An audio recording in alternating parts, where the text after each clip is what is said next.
السلام عليكم ورحمة الله وبركاته. الشمال كهوني جرتو وبولي وانكي إجولي ورموك أكالي أكم زرتان نجين سيمبرا الحمد لله هيتسنا جزر جلات ربي هذا اللي ما تقول رادو بسمن وفي واي حجي في فاو جسر حجي في فاو كيساتي دبي ساني هرايسان بري إيساسان كيساتي أنا أكنا ما تقولي وهراه وادي جسر maal irraa hubadhe haala adeemsa amma jiru qilleensa amma yeroo ammaa kana shamarran keenya irratti adeemaa jiru irraa waan si hubachiisu qaba. Meeshaa hajii yeroo baay'ee daldala jijjiiraa dhugaa dubbachuu ijoollee amanii duraan baay'ee jaaladha baay'ee hordofalleedha. Wanti harka caalaa isaan natti tolan keessaa tokkummaa qabanii walitti dhufanii wal jajjabeessuu irratti wal biratti argaman gammachuu walii irratti argaman jechuudha. Akkasumas wantoota baay'ee dursa bareeda hojjetaa dhufanii gara biraankii algaarraa maal haqa isaan deebi'an na dabbareerraa deebi'e jechuudha. Amma garuuyyuu hajjii ilaala hajjii sababa ilaalu caaltu garaana nyaate yeroo caaltu hordofu achirraan dhaquu jalqabetti deebi'e jechuudha. Garuu yeroo ilaalu hajjii wanti har'a isaan onni jedhan kana keessatti haala amma deemaa jiru kana keessatti dhaabbadhee viidiyoo sayyoo ilaalu waa hedduu hubadha. Sababni isaas hajjiin har'a faayoo qabeenya isii dura dalagaa turte mana qabdii lafa qabdii gaafate jechuudha. Dhiironni ni beektu shamarran gaaf turaa jaallumaa miskiina ta'aniitti dhiyaatanii miskiina ta'anii eega jaalalaan afaan mi'eeffatanii eega harka ofii keessa kuufifatanii dhiira yoo jedhu hundaa miti. Harka ofii keessa erga kuufifatanii booda ergasii booda dudduuba isii qoratan silaa aadaa Oromootitti osoo fi fuuletti dabalamuun dura nama isaan duuba isaa qoratan. Garuu ammoo ammaa kun maalidha? Erga harka ofii deeffatee booda erga harkasii galtee bubbultee booda sakattaa eegalaa jechuudha. Duuba isii maal qabdaa? As fidii na beeksisii maqaa kiyya godhii harka kiyya deebisii kana jalqabaa jechuudha. Amma harka yeroo baay'ee kana amma jechuun bultimmaan namaatu yeroo ammaatitti kan isin diigamaa jirtu kanaadha jechuudha. Silaa akkuma amantaa keenyaatti illeedha. Dubartiin takka yoo dalagattee jette haqa dirqama harka isaa rakabuu qabdu akka feeti gochuu irraa sadaqachuu barbaaddu irraa dhiisuu barbaaddu fudhattee fayyadamuu mirga qabdi jechuudha. Garuu inni immoo dirqisiisa irraa fuudhuu daffaruu mirga hin qabu jechuudha. Yoo tolaan kennite malee giddiidhaan daffaruu akka amantaa keenyaatti dhoowwaadha. Garuu ammoo yoo isin tola itti dabalte haraamaa miti homaa rakkoo qabu wajjin jiraata yoo wal ta'in isaan keessa jiraatan homaa miti. Garuu ammoo daffaree giddiidhaan wanni gochuu hin danda'u jechuudha. Garuu har'a inni tooftaa dhiironni dubartii laaffisanii laamshessanii haasaa laamshessanii harka keessa deebisanii karaa sadii malaa jira jechuudha. Suutuma jedhee yoo isii hojiidhaan dhuftu faayoo haasofsiisee ergasii booda gara biyyaa maal jedha gara biyyaa galuu fida samuuni kana bakka qalbiin gara biyyaa na kaase minamni jedhee ka harakaata dhiirota tokko irratti deemu ilaalkaa dhiirota haala amma qilleessa jiru kana argisiise jechuudha. Gara biyyaa qalbiin na kaate mee maal qabda yoo galleetee maalirra jiraanna kan jedhu minamni jedhee yoo qabaattu uume jechuudha. Miskiina dubartiillee maal goote maal agarsiiste isiilleeni akkuma shamara ammaa miskiina bakka galee wajjin jiraannaa jireenya dubartiin tun miskiina takka garuu dubartiin miskiina yoo jedhu hundaa miti ni jirti gariini kan akka albee nama murtu albee qara lamaa qabdu albee qara lamaa akka jedhan san qabdu jirti jechuudha. Asiisi fakkaatte asiisi murti. Sana osoo hin taane dubartoota miskiina haqiiqaadhaan bultee dhaabbatanii bultee halaalaa kan jiraachuu barbaadan jechuudha. Ifama sagalee seenaa jira. Isaan sanii isiin suni miskiina faa'uun garuu daftara ka kennattee miskiinummaan qabdu maaliifi mucaan kun akka dubartii daldalu argite irra dhufte haa ta'u garuu ammoo haasaa isaa sanii sobamtee lafa qaba jettee himtee lafa erga akka qabdu ibsitee jirti lafti maqaa nuufiin jira innaan dammaqa obboleessa kootiitiin jira jetteen soorii sana booda maqaa kiyyaa fi keetiitti deebisi obboleessi nama nyaataa maalii nama nyaata bakka sanatti illee hordofaa dhugaadha. Obboleewwan ammaa hin amanamtu. Wala obboleessa amanamaa rabbi tokko jabaa ta'u ilmi namaa hin amanamu. keessattuu nuti jechuudha jiraattonni mana madaamii ijoollee shamaraa ufii baqnee shaamaa taanee namaaf mana ibsinee ufiif ammoo godi keessa dukkaneeffannaa jechuudha. Yeroo baay'ee namaaf ibsuudhaaf caccabna kufnee kaana jechuudha. Alhamdulillah kan rabbi sanuu godhee fayyaa nuu kennee kama dallannee namumaayyuu qarqaarree namaa gammachiisu nu godhe. Haa ta'u garuu jireenya kee guutuu ati namuma gammachiisu yoo taate teetan duubaa ilaaluu qabda. Nuuf dagachuu hin qabdu. As keessatti maal agarsiisa? Haala ammaa obboleessa ammaallee isii obboleettiin dalagattee ala dalagattee gaafa siin galtu amaanaa ofii irratti dhiifattee galte. Ijoollee baay'ee mudannoodha. Jira waan akkana amaanaa mana bittee inni yaadattan yoo ta'e micha yoo takka Saudi Arabiyaa irraa waggaa 6 dalattee obboleessa irratti ergite obboleessi barsiisaadha. Mana illee si bitee mana suuraa namaa kaasee itti ergee inni itti fuudhee maal jedhee Harargee barsiisuudhaaf galee siin garuu kan dhalattu naannoo dheeraadhaati Adaamaa achi jechuudha. Achiidha gaafa siin biyya gadi buutu ol kee jalaa bade jechuudha qeedha. Isiilleen gayoo galtuu manni hin jiru birrii hin jiru dhabdee gaakkaanii gabbaatee birarraaftee miidiyaa irra deemaa ture jechuudha. Suuraa sun jechuudha waggaa tokko dura irratti fakkaate.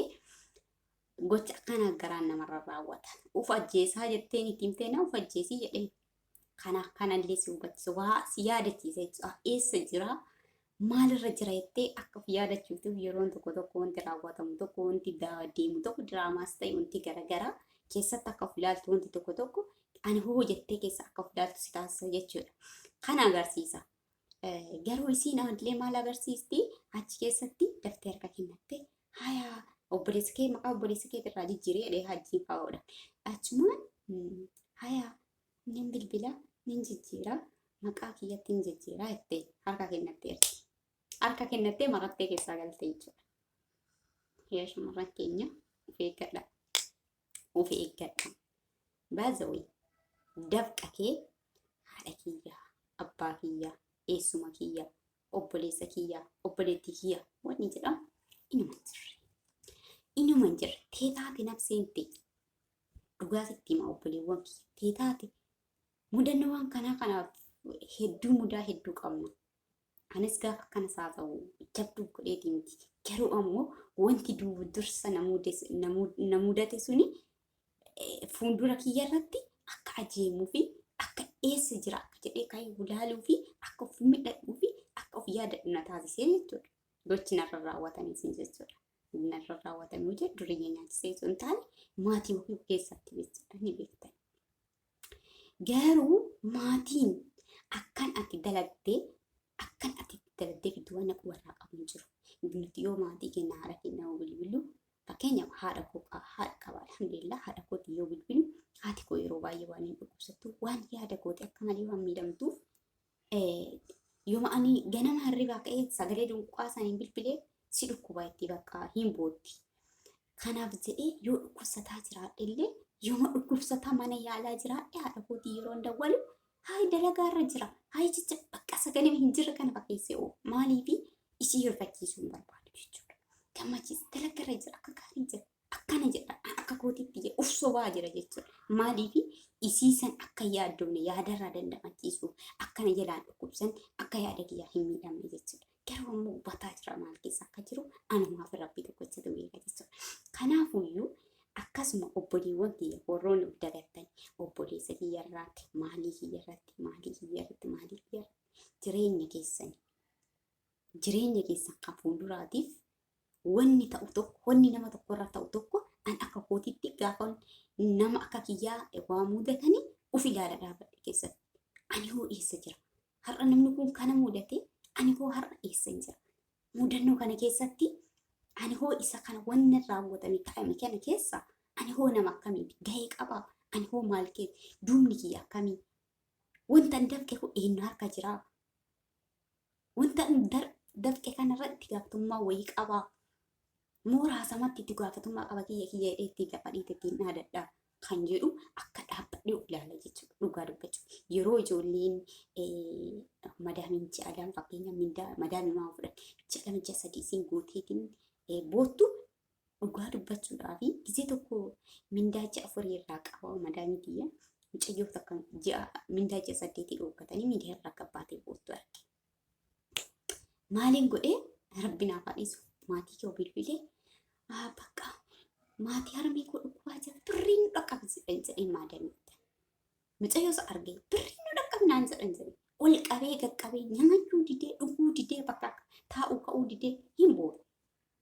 Sana booda mindattii ofii akka hojii galte osoo hin jijjiiratin gadi baatee baankii dhaqxee kan dura baasu isitti ulfaatee baastee naaf fidee naaf kennite jechuudha.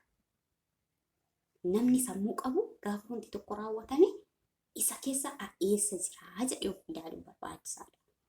An eessa jira wanna raawwatame kan keessa an eessa keessatti ramadamaa akka duuba kee baazawee mudannoo si mudatu wanni sirra raawwatamu fuuldura kee akka cimtuu fi akka daraan jabaattu akka dammaqxu hirriba keessa jirtu san akka dammaqxee of ilaaltu si taasisaa jechuudha.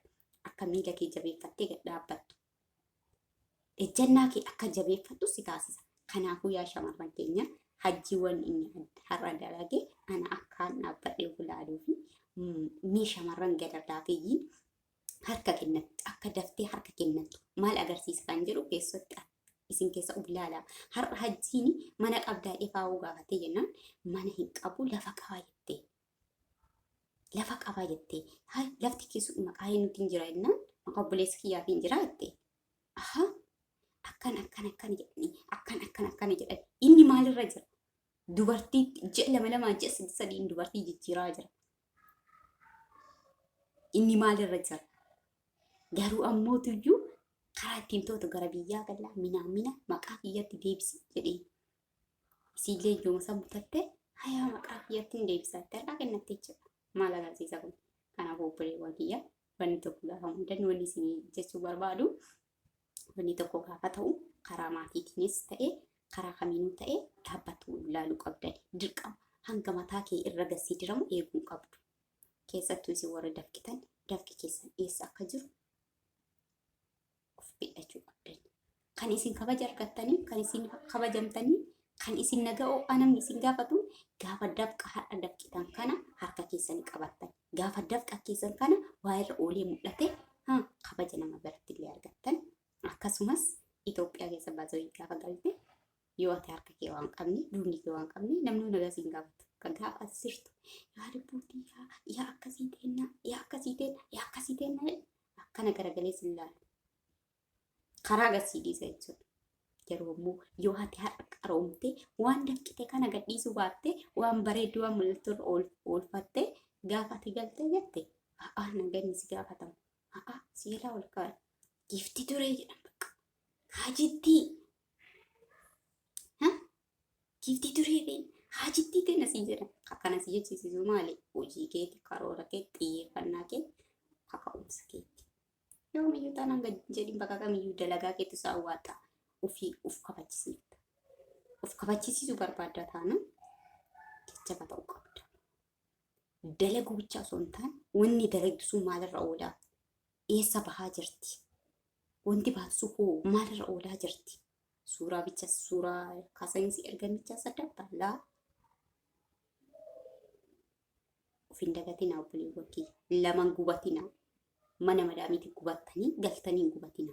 Kanaafuyyuu har'a gocha hajjii kana viidiyoo itti aanu kana gabaabaa kana dhageeffadhaadha. Maal irraa akka hubattan maal akka si hubachiisu akka namoota tokkoota haa xiqqaataa guddatu waa irraa hubadhe tokkoffaa wanti irraa hubadhe haara dhiironni sobaniitti harkatti nama deeffatanii wanta ati harka qabdu to'annaa jedha ulfatanii tokkoffaa hajjii har'a mana isii ofaa osoo qabaatte maqaa ofiitii isiitii maqaa malli jala lamaanitti osoo jijjiiraate gaafa tabiraa fidee nakuu barattaa gaafa tabiraa fidee xixiqqoo walitti biraa deema jechuudha. Takka jedhe. Lammaffaa isiillee akkuma inni gaafateeni ishee obboleessa kiyya dawalee jijjiirsisaa jetteen harka kennattee jirti. Seentee fi jirtee jechuudha milkaa'ee jira waan gaafatee. Kun ammoo kun lamaan maalis hubachiisa. Qabeenya isii gaafa maqaa kootii jijjiireedheen. Isinis haay inni dawwala maqaa kootii jijjiiraa jettee. Maal agarsiisa kunniin lamaan keessa of laalaa isiniin jechuu barbaada. Viidiyoo hajjii gabaabduu takkatti aansaa dhageeffadhaa yoo dogongorri jiraate na walfalchaa isin jedhaa beekumsa qabnu irraa olee haa qoonnu mudannoo nama tokko mudate dhaabbanni keessa ufaa laallu dirqama hanga mataa kiyyarra gahutti eeguun kan wagaa mataa keettirra gahutti eeguu hin qabdu siin jedhaa. Yoo dogongoree jiraateef nama kolchaadha. Assalaamu alaikum warahmatullahi wabarakatuh. Viidiyoo like share gochuun dagatina. Viidiyoo hajji gabaabduu dhageeffadha. Amsi qormaata kam namni walii haasa'ummaa qormaata kun walii walchuun maal qaba maati yaartiti ayoo waan akkana qabdamu qabdu wanni akkana akkam jiisi gaafii nadhu asi nagaa wadra qomu waan feeti mirgaan geessu lakki malan qaba maal malee yaa adachii takkanii qaba yaani lafa takka magaalarraa moo ayi magaalarraa dachii qooti waan nu goote heeyoo galle yoo manni irra jiran faayidaa isaa maal tuba kana jaara feete kaati jaartu sun taane bar waan ati kayani ana dura yeroo dalagattes waan qabduun si gaafadheera malee ijaari hin jenne kanas kan salmaan qaba yoo hin qabdu re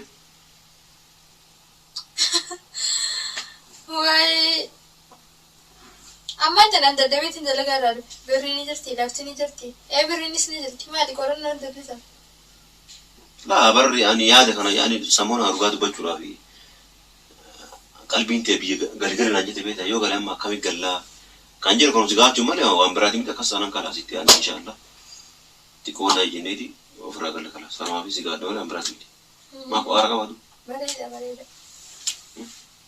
haatiin qabdu ammoo arama rabbii qaba aslan kaaduba kastanan dalan qadiira raggalti malee hadara irratti miti kan dalan tu qadiira raggala malee dhiiraa miti kadalaarra namni galu abii rakkoon qabu yaani nuti walii gallaani jaartiin ta'ee waa qabaatte qabeen jaartii ta'ee sun ka'een kana biraati yaani kanuma biraati miti khalaas qabeen jaartiin ta'ee yoo makiinaaf maa hunda manaaf waan fedhe qabaatte jaartii ta'ee erga taatee booda khalaas qabeenyi ishii kaisiiti malee qabeenyi ishii irratti dhufee namni biraa waan ta'uu danda'u maqaa inni fi jiraatti maqaa baleessa fayyaatiin jira maatiin maangoo humte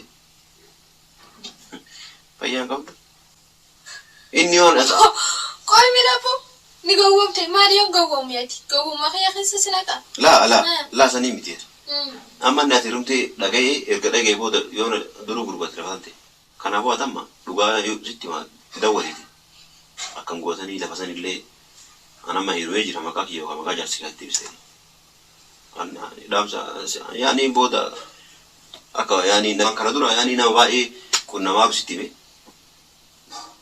garuu akka feete gochuu illee dandeessa guyyaa ta'e qabu. Dhiiroo amma akkamiin godha dhugattu? Namoonni baay'een obboleen isaatti dubartoonni biyya biraa jiran maqaa obbolee isaatti maqaa maaliitiin lafa yoo maqaa wayii qabaatan jarri heerumee dhageenyaan inni gurguratee waan fedhe itti bashannanaatti caffara. Booda isiin waggaa meeqa biyya hamba gubattee galtee illee mallee kana isa kadhatti yookaan biyya biraa deebitee jechuudha. Kanaafuu ati garuu itti ilaalle waa hundaaf. Kalaas inshaallah maqaa kiyyatti hin deebisa. Garuu ati dhuguma galla? Hin galla inshaallah baatee afurii sana booda yaani angaruu samoona kana dhugaa waa takka dalagaaleen eebbisee qalbiin kee garuu biyya kana hawwisiifti hin beeku. Hin galla gaadii maal akka qabu. Amma tanee yoo hin dachi maqaa kiyyarratti hin deebisa. Kalaas. Beenu sillee waan godhe kaaqee. Yallaa